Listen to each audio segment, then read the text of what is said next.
Welcome to Topic 4 video lecture in Abnormal Psychology. This week we are talking about stress and its impact on physical and mental health.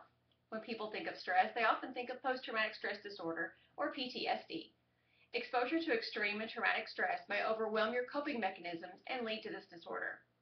Stress is basically an experienced or perceived challenge to our physical or emotional well-being that exceeds our coping resources and abilities. It can be a psychological condition, good or bad. Good stress is called eustress.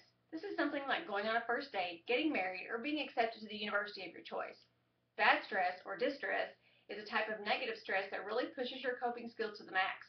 An example could be divorce or major car accident. Some of us tolerate stress better than others. We may have resilient coping skills that we get by on through these tough times, but stress can play a huge physical role as well as mental role. Physically, stress can have an impact on our immune system. We may find ourselves feeling physically sick during times of stress.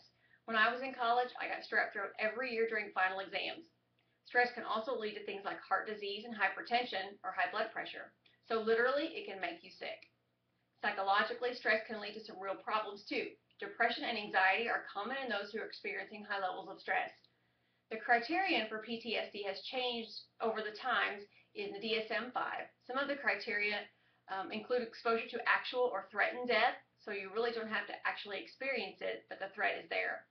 Serious injury, sexual violence. Some symptoms include recurrent, involuntary, intrusive thoughts or nightmares. You avoid the stimuli that's related to that event. You have a negative impact on your mood, your behavior, or your thought process. And you can see some personality differences within yourself.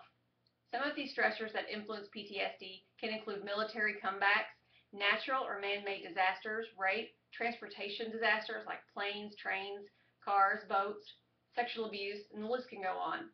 Psychologists tell us that it's very important to deal with stress as it happens and not to let it build up. And I know that's easier said than done, but it's true. We need to learn positive coping techniques like exercise or relaxation and stop relying on negative coping techniques like drugs, alcohol, or denial. That is your weekly video recording of Abnormal Psychology. Thank you and have a good week.